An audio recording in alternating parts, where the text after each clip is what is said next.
Hola chicos, ¿cómo están? Yo soy Agus y hoy les voy a mostrar mi experimento para física, tratando de explicar estos dos temas, la presión atmosférica y la tensión superficial. Muy bien, lo que vamos a necesitar para hacer este experimento es lo siguiente.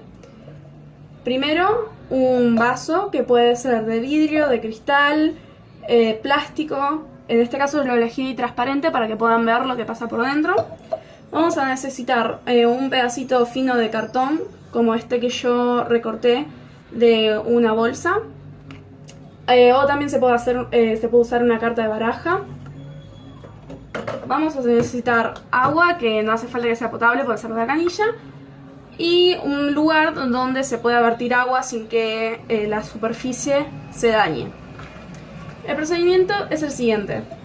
Yo acá abajo tengo la pileta de la cocina, así que voy a estar grabando acá. Acá si corro esto pueden ver a mi gato. Muy bien. Lo primero que vamos a hacer es agarrar el vaso y lo vamos a llenar de agua.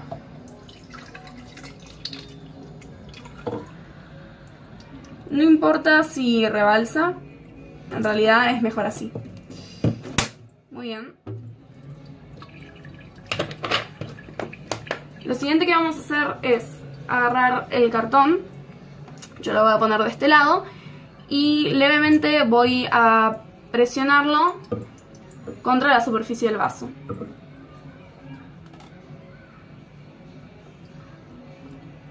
Voy a apoyar el cartón.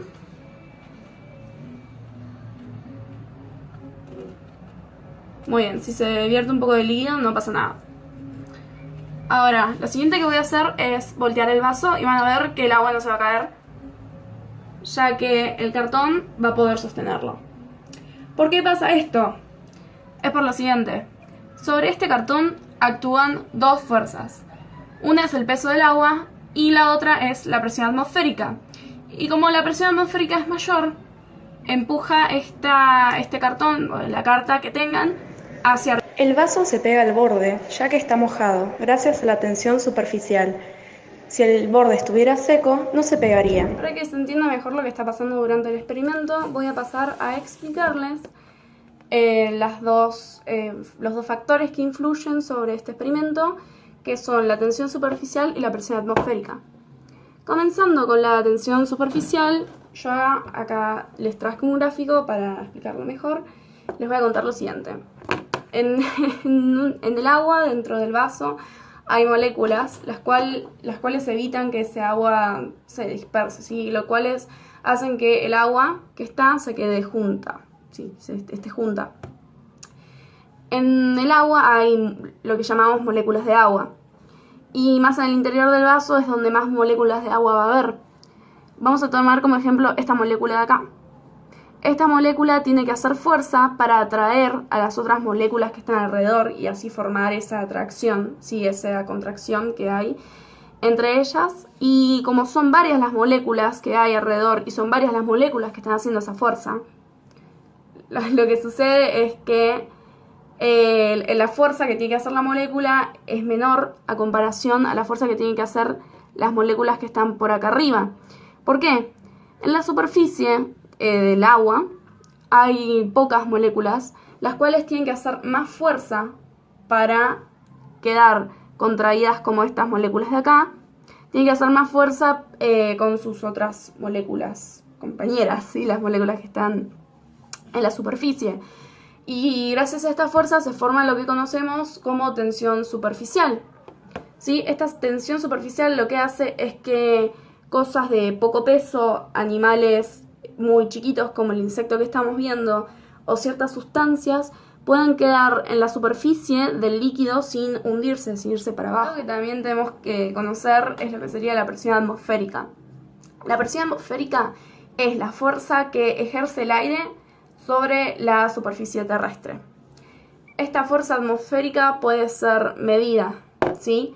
Por ejemplo, cuanto más pesa el aire, más fuerza se ejerce y existe más presión. Y estas presiones se pueden medir con lo que se llama y lo que conocemos como barómetros. Acá les puse 3 ejemplos de lo que podrían ser.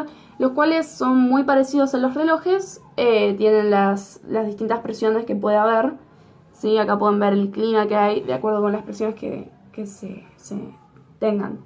En la actualidad, la presión atmosférica se puede medir o en milibares o en hectopascales, y un milibar es igual a un hectopascal. Hectopascales, perdón.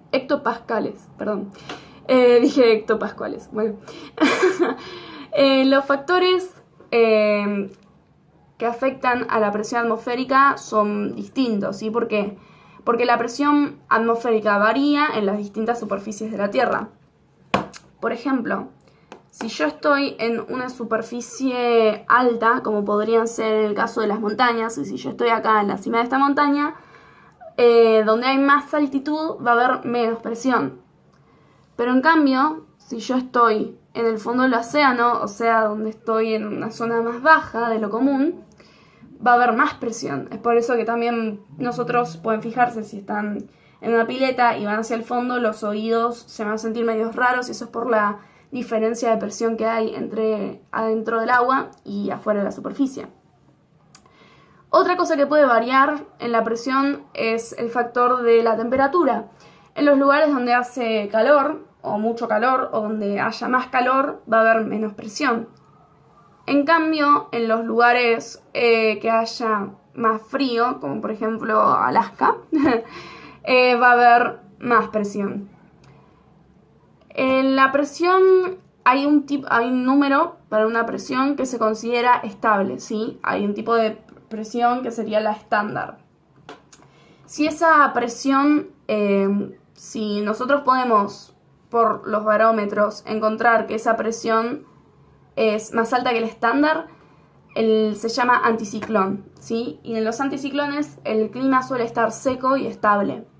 En cambio, si la presión se encuentra menor al estándar, se llama borrasca, ¿sí? Donde el tiempo es inestable y suele haber lluvia.